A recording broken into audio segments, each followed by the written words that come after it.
အားလုံးမင်္ဂလာပါဗျကျွန်တော်တို့ရောက်က8ကျင်အတွက်နောက်ထပ်တစ်ဖိုင်ကိုချပြပေးမယ်ပေါ့ဗျာကျွန်တော်ဟိုဘက် channel မှာတင်ထားတဲ့ပထမတစ် like ကကျွန်တော်တို့1 like ကပထမတစ် like ကကျွန်တော်တို့984 514ကျွန်တော်တို့ကိုခါလေးနောက်ပိတ်10ခွဲလိုင်းဒါကတော့ကျွန်တော်တို့18ကျင်းအတွက်ကျန်တဲ့18ကျင်းမှာဒီ10ခွဲလိုင်းကလိုက်ကစားရမှာပေါ့ဗျာနောက်တော့ကျွန်တော်တို့ဒုတိယတစ် like ကဒုတိယတစ် like ကိုကျွန်တော်ပြပေးထားတာကကျွန်တော်တို့တင်9နှစ်သူကတော့ like ကွက်ပေါ့ဗျာနောက်တော့တစ်ခါကျွန်တော်တို့691နောက်တစ်ခါကျွန်တော်တို့9နှစ်နောက်တစ်ခါကျွန်တော်တို့911အားနောက်တော့တစ်ခါကျွန်တော်တို့669က like ကနန်းဒီကနန်းတွေကိုကျွန်တော်တင်ပေးထားတာပေါ့ဗျာဒါကတော့မိတ်ဆွေတို့ screenshot ရိုက်ယူထားပေါ့ဗျာကျွန်တော်ဒီ line တွေကအခုဒီ channel မှာချပြပေးမယ့် line ကကျွန်တော်တို့ဒီ914ကိုနောက်တစ် line 914ကကျွန်တော်တို့ပြန်ကြ line နဲ့ဒီ channel မှာချပြပေးမှာပေါ့ဗျာနောက်ထပ်တစ်ခါကျွန်တော်တို့ဒီ8နှစ်နောက်ထပ်တစ် line နဲ့ကျွန်တော်ချပြပေးမှာပေါ့ဗျာအားလုံးမင်္ဂလာပါဗျကျွန်တော်တို့ဒီ line ကကျွန်တော်တို့ပြန်ကြ line မပြခင်ကျွန်တော်ဒီ line ကိုအရင်ပြမယ်ပေါ့ဗျာ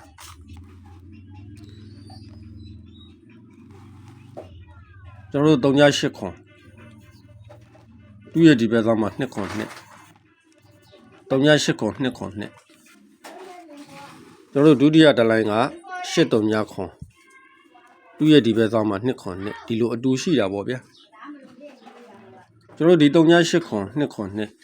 သူ့ရဲ့ဒီဘက်တစ်နှစ်2နှစ်ကျော်မှာကျွန်တော်တို့ခွန်6ခွန်တဲတစ်ခွက်ရှိတယ်ကျွန်တော်တို့ဒီခွန်6ခွန်တဲတစ်ခွက်ရှိတယ်ဒီနှစ်ထဲကကျွန်တော်တို့ဒီ line ထဲကနေပြီးမှ669တစ်ခွက်ကိုထုတ်ပေးထားတာပေါ့ဗျာနောက်ထပ်ကျွန်တော်တို့ line တစ် line နဲ့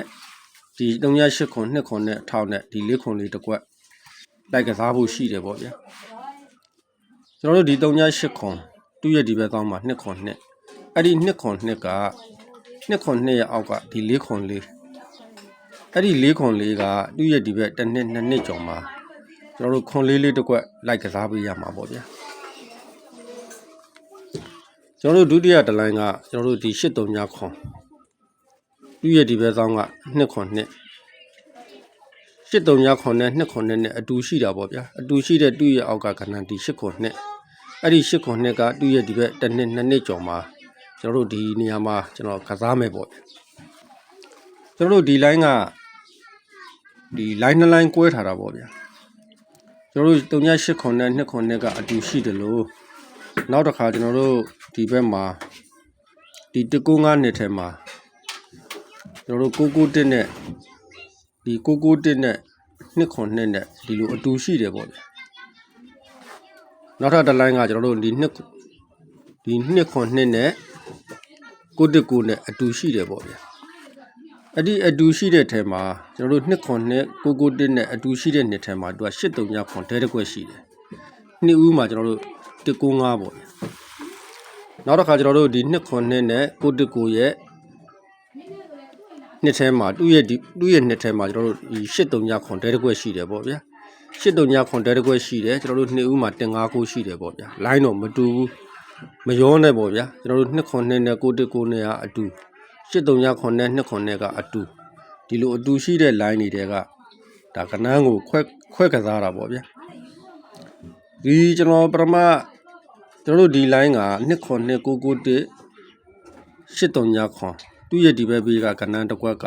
483တစ်ခွက်က2ခွန်2နဲ့အကွာဝေးကိုင်မှာဒီ438ရိုက်တာပေါ့ဗျာကျွန်တော်တို့2ခွန်2 919နှစ်ထဲကကျွန်တော်တို့83ခွန်သူ့ရဲ့ဒီဘက်ဘေးကကနန်းက2ခွန်2နဲ့အကွာဝေးကိုင်မှာရှိတာပေါ့ဗျာအခုကျွန်တော်တို့ဒီတစ် line က38ခွန်2ခွန်2ရဲ့အောက်ကခွန်4ခွန်4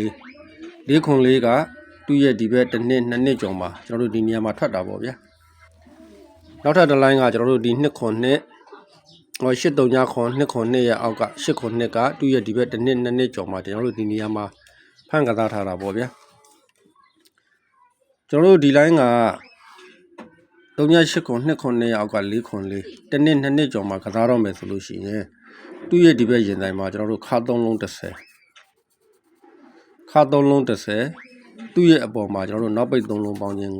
9ခါ3လုံး30အပိတ်3လုံးပေါင်းခြင်း9ရဲ့အောက်မှာကစားတာပေါ့ဗျာဒီအပိတ်3လုံး30ကကျွန်တော်တို့3.8ခွန်2ခွန်2ရဲ့ဒီဘက်တစ်နှစ်နှစ်နှစ်ကျော်မှာကျွန်တော်တို့ဒီခွန်6ခွန်ဒီပရိတ်30ကကျွန်တော်တို့ခါ3လုံး30လို့ရိုက်သူ့ရဲ့ဒီဘက်ရင်ဆိုင်မှာကျွန်တော်တို့အပိတ်3လုံးပေါင်းခြင်း9လို့ရိုက်ခါ3လုံးပေါင်း30အပိတ်3လုံးပေါင်း9နဲ့သူ့ရဲ့အောက်မှာကျွန်တော်တို့ခွန်လေးလေးကိုဒီ2ခွန်နဲ့အောက်က4ခွန်လေးကိုဒီနေရာမှာရိုက်တာပေါ့ဗျာအခုကျွန်တော်တို့ဒုတိယတကကကျွန်တော်တို့3.8 3ခွန်2ခွန်နဲ့အောက်က8ခွန်2ကိုဒီနေရာမှာကျွန်တော်တို့ကစားခြင်းတယ်ဆိုလို့ရှိရင်ကျွန်တော်တို့ရှစ်တက်ကလိုပဲခါတောင်3လုံး30ခါတောင်3လုံး30သူ့ရဲ့ဒီဘက်ရင်ဆိုင်မှာအပိတ်3လုံးပေါင်းခြင်း9သူ့ရဲ့အောက်မှာကျွန်တော်တို့ဒီ8ခွန်2ကိုခွန်8နှစ်ကိုကစားတာပေါ့ဗျာဒီကျွန်တော်တို့ဒီခါ3လုံး30ယူရတဲ့အကြောင်းရင်းကကျွန်တော်တို့8 3ခွန်ရဲ့ဒီဘက်တစ်နှစ်နှစ်နှစ်ကျော်မှာကျွန်တော်တို့ခွန်6ခွန်ဒီပရိတ်30ကိုဒီနေရာမှာပရိတ်30လို့ယူတာပေါ့ဗျာခါ3လုံး30လို့ယူတာပေါ့ဗျာသူ့ရဲ့ဒီဘက်မှာအပိတ်3လုံးပေါင်းခြင်း9သူ့ရဲ့ဒီဘက်အောက်မှာကျွန်တော်တို့ဒီ8ခွန်2ကိုဒီနေရာမှာခွန်8နှစ်လို့ကစားရမှာပေါ့ဗျာနောက်ထပ်ကျွန်တော်တို့ပြန်ကြတစ်လိုင်းကကျွန်တော်တို့ဒီပြန်ကြတစ်လိုင်းကဒီ line ပေါ့ဗျာကျွန်တော်တို့ဒီ136ဒီဘက်နှစ်ကကျွန်တော်တို့993ဒီနေရာမှာကျွန်တော်တို့ပြန်ကြကစားတာပေါ့ဗျာကျွန်တော်914ကိုဒီနေရာမှာကျွန်တော်ချပေးထားတာအလကားချပေးထားတာမဟုတ်ဘူးပေါ့ဗျာကျွန်တော်တို့136ပြန်ကြကစားတယ်136ရဲ့ဒီဘက်တပွဲကျော်လိုက်ကျွန်တော်တို့3နောက်ပိတ်သူ့ရဲ့ဒီဘက်ရင်ဆိုင်မှာကျွန်တော်တို့ break 9ကျွန်တော်တို့ break 9ရဲ့အောက်မှာကျွန်တော်တို့ထိပ်သီး3လုံးပေါင်း30ဒီလိုရိုက်ထားတာပေါ့ဗျာ3နောက်ပိတ် break 9သူ့ရဲ့အောက်မှာထိပ်သီး3လုံးပေါင်းခြင်း30သူ့ရဲ့ဒီဘက်ဆောင်မှာကျွန်တော်တို့ပြန်ကြကစားတာပေါ့ကျွန်တော်တို့ဒုတိယတကက်ကကျွန်တော်တို့ဒီ993ပြန်ကြကစားတော့မယ်ဆိုလို့ရှိရင်ကျွန်တော်တို့သူ့ရဲ့ဒီဘက်ကိုတပွဲကျော်လိုက်စောစောကကျွန်တော်တို့3နောက်ပိတ်နဲ့ break 9ဒီတခါကျတော့2နောက်ပိတ်နဲ့ break 30သူ့ရဲ့အောက်မှာကျွန်တော်တို့ထိပ်သီး3လုံးပေါင်းခြင်းစောစောက30ဒီတခါ9သူ့ရဲ့ဒီဘက်ဆောင်မှာကျွန်တော်တို့993အထက်က993ကပြန်ကြကစားတာပေါ့ဗျာအခုကျွန်တော်တို့တတိယတကက်မှာကျွန်တော်တို့ဒီနေရာမှာပြန်ကြကစားခြင်းတယ်ဆိုလို့ရှိရင်သူ့ရဲ့တပွဲကျော်မှာကျွန်တော်တို့1လို့နောက်ပိတ်ရှိတယ်1လို့နောက်ပိတ်ရှိတော့ break 1လို့ရှိတယ် break 1ရဲ့အောက်မှာကျွန်တော်တို့ထိပ်သီး3လုံးပေါင်းခြင်း8လို့ရှိတယ်ပေါ့ဗျာ8ရဲ့ဒီဘက်ဆောင်မှာကျွန်တော်တို့ဒီကဏ္ဍကိုပြန်ကြကစားမှာပေါ့ဗျာဆိုလိုချင်တာကကျွန်တော်တို့3နောက်ပိတ်2နောက်ပိတ်ကျွန်တော်တို့1နောက်ပိတ်3နောက်ပိတ်ရဲ့ဘေးမှာ break 9 2နောက်ပိတ်ရဲ့ဘေးမှာ break 30 1နောက်ပိတ်ရဲ့ဘေးမှာ break 1 break 9ရဲ့အောက်မှာထိပ်သီး3လုံး30 break 30ရဲ့အောက်မှာထိပ်သီး3လုံးကို break 1ရဲ့အောက်မှာထိပ်သီး3လုံးပေါင်းခြင်းရှိသူ့ဒီနေရာလေးမှာကျွန်တော်တို့ပြန်ကြကစားတာပေါ့ဗျာကျွန်တော်တို့ဒီပြန်ကြကစားတာကကျွန်တော်တို့ဒီ136က136လို့ပြန်ကြကစားမယ်ဆိုလို့ရှိရင်ကျွန်တော်တို့သူကခွခွန်နဲ့ပဲပြန်ကြကစားတာပေါ့ဗျာပြန်ကြကစားတဲ့အကြောင်းရင်းကသူ့ရဲ့ဒီဘက်ဆောင်မှာကျွန်တော်တို့ခွခွန်ရှိတယ်အဲ့ဒီခွခွန်ကဒီခွခွန်ကြောင့်မလို့ကျွန်တော်တို့ခွခွန်တဲ့ကဏ္ဍကခွခွန်နဲ့ပဲပြန်ကြကစားတယ်ပေါ့ဗျာကျွန်တော်တို့ဒုတိယတကက်ကကျွန်တော်တို့993ဒီ993ကိုပြန်ကြကစားခြင်းတယ်ဆိုလို့ရှိရင်ကျွန်တော်တို့ဒီဘက်နှစ်ထက်ကကျွန်တော်တို့ခွ8လို့ခံရမယ်သူ့ရဲ့ဒီဘက်ဆောင်မှာကျွန်တော်တို့ခွ8အဲ့ဒီခွ8ကဏ္ဍကကျွန်တော်တို့395ကပြန်ကြတော့မယ်ဆိုလို့ရှိရင်သူကလည်းခွ8နဲ့ပဲပြန်ကြတယ်ခွ8နဲ့ပဲပြန်ကြတော့ကျွန်တော်တို့395က993လို့ပြန်ကစားတယ်ပေါ့ဗျာကျွန်တော်တို့ဒီနေရာမှာကျွန်တော်တို့ပြန်ကြကစားခြင်းတယ်ဆိုလို့ရှိရင်စောစောကကျွန်တော်တို့ခွခွန်ရဲ့ဇောင်းကခွခွန်ကဏ္ဍကို136ကပြန်ကြကစားတယ်ခွ8ရဲ့ဇောင်းက395ကိုခွ8နဲ့ပဲပြန်ကြကစားတယ်အခုကျွန်တော်တို့တတိယတကက်မှာကျွန်တော်တို့ဒီနေရာမှာကျွန်တော်တို့ကစားခြင်းတယ်ဆိုလို့ရှိရင်ခွခွန်ခွ8ခွ9 ခွာကိုကဒီမှာရှိတယ်ပေါ့ဗျာသူ့ရဲ့ဒီဘက်ဆောင်ကကျွန်တော်တို့914ကလည်းခွာကိုအဲ့ဒီခွာကိုကကျွန်တော်တို့သူ့ရဲ့တပွဲကျော်မှာကျွန်တော်တို့ဒီခွာကိုနဲ့914ပဲပြန်ကြကစားရမယ်ပေါ့ဗျာဒီပြန်ကြကစားတဲ့အကြောင်းရင်းကကျွန်တော်တို့ဒီ914ကတခြား line နဲ့လည်းရှိတယ်ပေါ့ဗျာဒီတခြား line နဲ့2ကတ်စီးအထောက်နဲ့လည်းဒီပြန်ကြကနန်းရှိတယ်ပေါ့ဗျာဒါကြောင့်မလို့ကျွန်တော်တို့ဒီ914ကသူ့ရဲ့တပွဲကျော်မှာကျွန်တော်တို့54ခွာနဲ့415နဲ့914ဒီလိုကစားကြည့်ပေါ့ဗျာဒါကြောင့်မလို့ကျွန်တော်ဒီ channel မှာကျွန်တော်ပြန်ကြ line နဲ့8ခုနှစ်ကိုထပ်ပြီးချပြပေးလိုက်တယ်ပေါ့ဗျာ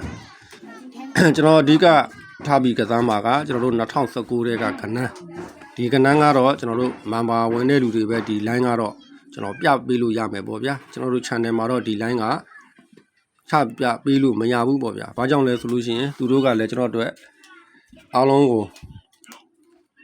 မန်ပါဝင်ပြီးတော့တစ်နှစ်စာယူပြီးတော့ပေးထားတဲ့အတွက်ဒီ line ကတော့ကျွန်တော်တို့မန်ပါယူထားတဲ့လူတွေပဲ2019တဲ့ကနန်းကိုကျွန်တော်အဓိကထားမယ်ကနန်း